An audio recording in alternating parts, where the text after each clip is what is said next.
Olá pessoal, tudo bem com vocês? Rodrigo Rebeck por aqui, trazendo mais um conteúdo interessante aqui no Bolsa Fácil. E o assunto de hoje, o assunto para o nosso bate-papo, para esse encontro, eu quero falar com você um pouco sobre a poupança. A poupança não é um bicho de sete cabeças, todo mundo conhece essa modalidade de investimento. Ela é a mais comum, ela é a queridinha do brasileiro. Muita gente prefere deixar o seu dinheiro na poupança. Algumas pessoas até conseguem, até têm a disciplina de economizar todos os meses, e essa economia, esse saldo que sobra, a pessoa acaba colocando na poupança. O grande problema é que, apesar da grande maioria das pessoas conhecer a poupança, a galera não sabe como que é a regra da poupança, e aí você pode não utilizar a poupança de maneira correta, e você acaba perdendo bastante dinheiro, deixando uma quantidade maior, uma quantidade desnecessária na poupança, ao invés de você colocar numa outra modalidade de investimento mais lucrativa e que funciona praticamente da mesma maneira. Nessa aula aqui, então, eu quero te explicar como que é essa tal regra da poupança para que você possa ficar um pouco mais inteligente aí na gestão dos seus investimentos. A primeira coisa que chama a nossa atenção é que a poupança ela é extremamente fácil de você investir, porque hoje em dia, ainda mais com o aplicativo aí no seu celular, o dinheiro que está na sua conta corrente, você consegue depositar e sacar a hora que você quer, através de um clique de distância. Então a poupança ela é bastante líquida, né? Você consegue fazer esse leve trás do dinheiro através de saques e depósitos, até por isso que muita gente prefere deixar o dinheiro na poupança, porque mesmo rendendo pouco, acaba sendo uma modalidade de investimento e a pessoa sabe que precisou estar ali, ela consegue pegar. O pessoal tem muito medo de deixar o dinheiro investido em outras aplicações que tem carência e a pessoa pensa, né? Mas a hora que eu precisar, a hora que eu quiser o meu dinheiro, eu não vou conseguir sacar, o dinheiro ele fica preso ali naquela aplicação. Então, esses daí são alguns dos pontos importantes que acaba despertando o interesse da galera de deixar o dinheiro na poupança. E também, apesar, você que é um pouco mais jovem, aí você não viveu o governo Collor no começo da década de 90, quando ele acabou congelando, né, quando ele acabou pegando o dinheiro da poupança dos brasileiros, mas foi um evento isolado que raramente deve acontecer daqui para frente, porque acaba sendo um tiro no pé do próprio governo. A poupança por si só, apesar dela render pouco, ela acaba sendo uma modalidade segura de investimento ali com baixo risco. Isso daí também é um outro fator que desperta a atenção do investidor. Uma observação bastante importante. Você colocando o dinheiro na poupança, ele só vai render aquele percentual ali do mês depois de 30 dias corridos. Então a poupança você tem que ter ciência que, apesar de ser um investimento seguro, que vai pingando ali na sua conta, esse rendimento ele só acontece a cada 30 dias. Se você depositar e sacar antes dos 30 dias, você não vai ter a remuneração do período proporcional que você deixou o dinheiro alocado ali na poupança. Isso é muito importante porque algumas pessoas acham que eu vou colocar o dinheiro na poupança e vai começar a render, mas a rentabilidade é só a cada 30 dias, é só cada aniversário mensal aí que a gente comenta da poupança. Um benefício é que a poupança ela é isenta de arrecadação de imposto de renda, mas a gente vai ver mais para frente aqui nessa aula que mesmo sendo isenta do imposto de renda, ela perde no final, em termos de rentabilidade, para outros produtos semelhantes, por isso que a gente precisa entender qual seria a melhor maneira da gente usar a poupança. Eu gosto de usar a minha poupança, e eu recomendo que você utilize também, como se fosse um caixa disponível para o seu custo de vida. Vamos imaginar que você tenha um custo de vida mensal aí de 15 mil reais. De repente, você deixar esses 15 mil reais, ou que seja 10 mil, 20 mil, isso daí é do bolso de cada um, é do custo de vida de cada um. Mas só para a gente dar um exemplo aqui. Vamos imaginar que seja aí na casa de 15 mil reais por mês.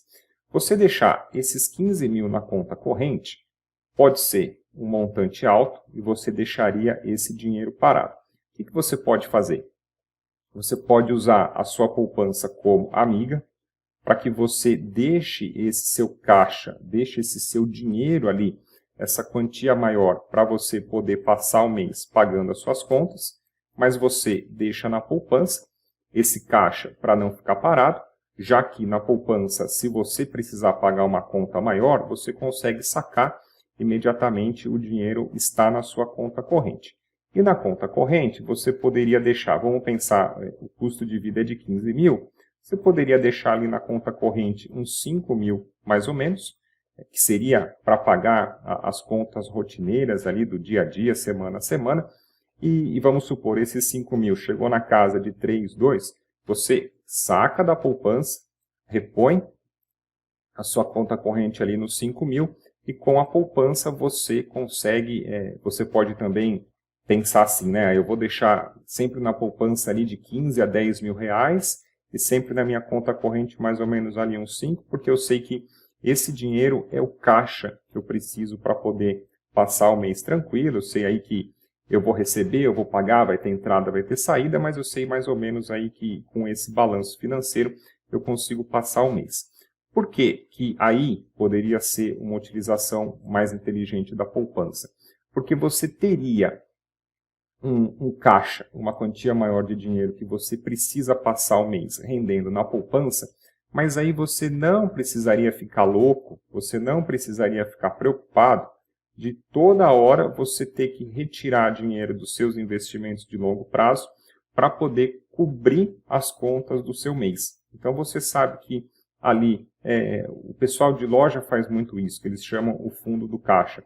Eles sempre deixam uma quantia no caixa que vai precisar ali no dia a dia, na semana a semana, para não precisar ficar mexendo na conta da empresa ali, da loja, sempre você ter esse dinheiro acessível, fácil à mão, para que você possa fazer essas transações, né? Então, na poupança, eu não recomendaria que você deixasse, vamos colocar aqui, a sua reserva de emergência. Porque o próprio nome já diz, a gente tem que ter a nossa reserva de emergência, porque alguma emergência pode acontecer, pode ser um acidente aí de carro que você tenha que acionar o seguro, uma doença, uma viagem de repente, um gasto não previsto, enfim. Infelizmente, algumas emergências acontecem na nossa vida, então é muito importante que você tenha essa reserva de emergência, pelo menos aí que cubra 6 meses do seu custo de vida. Uma reserva de emergência mais conservadora seria pelo menos você ter coberto aí pelo menos 1 ano do seu custo de vida. O dinheiro da reserva de emergência, ele também precisa ter uma alta liquidez. Porque é o que a gente falou, vamos imaginar que aconteça uma emergência, você precisa sacar esse dinheiro. Só que a gente tem produtos muito parecidos com a poupança, por exemplo aqui o Tesouro Selic e os CDBs de liquidez diária, que tem um funcionamento muito parecido com a poupança, que você consegue ter essa liquidez, essa agilidade de saques e depósitos, só que a rentabilidade vai ser sempre maior, sempre acima da poupança. E como a sua reserva de emergência não é um dinheiro que você vai usar todo dia, toda semana, não é esse o propósito, é como se fosse ali um seguro. Você tem que ter um dinheiro disponível se caso você precisar, mas é um dinheiro como se fosse um seguro, né? Se tiver que usar, usou, se não, é uma grana ali que você pode deixar rendendo.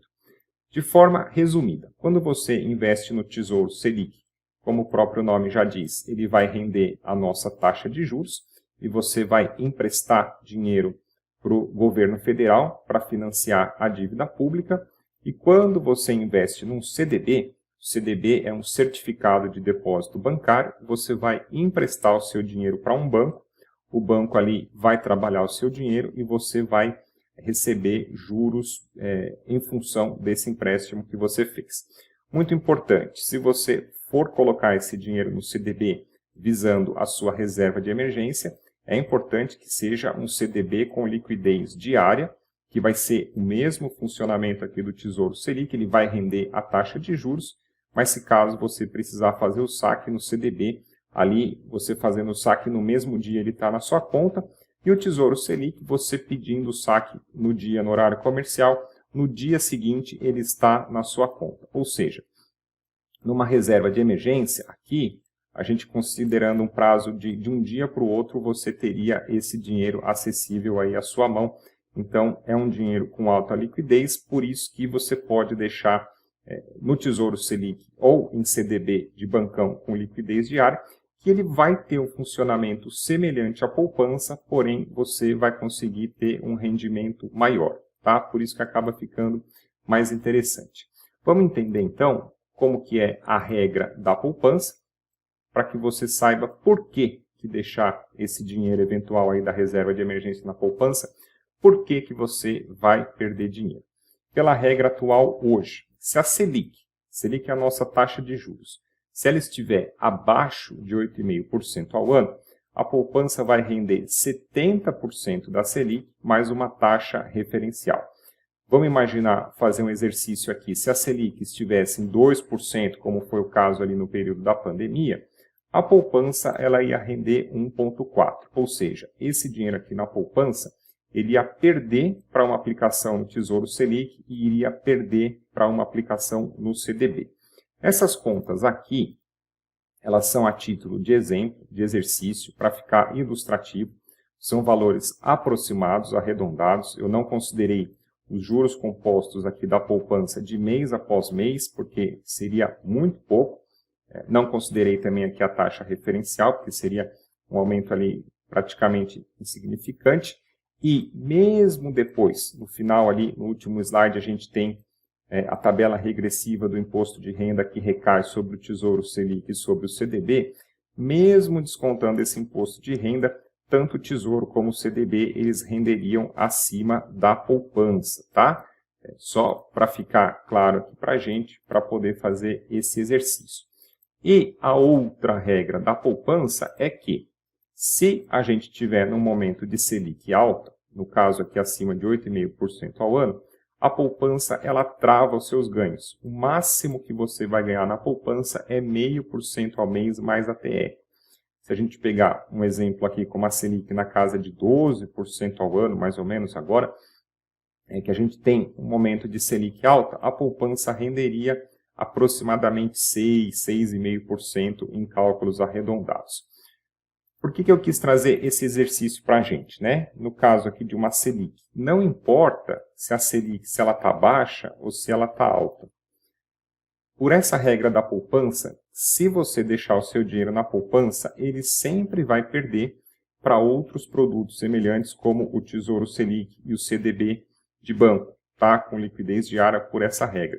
Então, a poupança ela pode ser uma amiga, ela pode ser uma ferramenta inteligente para você deixar o seu caixa ali do mês, como eu expliquei no começo, para você fazer o pagamento ali, o seu custo de vida no dia a dia, mas para a reserva de emergência a gente tem esses outros produtos mais interessantes aí no mercado. Questão do imposto de renda. Primeira coisa, para o Tesouro Selic, se caso você depositar e você sacar em até 30 dias, existe uma tabela regressiva de IOF. A cada dia que passa, esse percentual ele vai reduzindo, mas para saques no Tesouro Selic em até 30 dias, vai descontar também o IOF. Tá? Mesmo assim, se caso precisar, ainda acaba sendo mais interessante. E essa tabela aqui, regressiva do imposto de renda, ela serve tanto para o Tesouro Selic como para CDBs, e a gente entende aqui que quanto maior o prazo investido, menor vai ser a alíquota, o recolhimento do imposto de renda sobre o lucro, tá certo? Então, se a gente deixar aqui em até 180 dias, 6 meses, a alíquota é 22,5% sobre o lucro, de 6 meses a 1 ano é 20%, de 1 ano a 2 anos é 17,5%, e a partir, acima de 2 anos é de 15%. Então, assim, vamos imaginar que você deixa ali a sua reserva de emergência num CDB ou no Tesouro Selic, por exemplo, e que você, depois ali de 4 anos, por exemplo, surgiu uma reforma na casa, um problema com o seu carro, você sofreu demissão e você vai ter que passar alguns meses ali, Você deixando esse dinheiro no longo prazo, quando você precisar resgatar, você sabe que o recolhimento do imposto de renda vai ser menor, tá certo? Então, a ideia dessa aula aqui foi desmistificar um pouco como que funciona a poupança, para que você não deixe todo o seu dinheiro na poupança, que você saiba como usar a poupança, uma das ferramentas, aí, uma das opções de aplicação financeira que você pode ter na carteira. Mas o que acontece? A gente tem muito milionário aqui no Brasil, que deixa literalmente milhões na poupança e a pessoa perde muito dinheiro. A pessoa perde muita rentabilidade porque poderia conhecer um pouco melhor os produtos aí de renda fixa, os produtos de renda variável, entender essa regra da poupança, entender quanto que poderia deixar na poupança e como dividir esse patrimônio em outros produtos aí semelhantes à poupança, que se caso a pessoa quiser sacar, ela tenha liquidez, mas ela não deixaria tanto dinheiro na mesa, tá certo?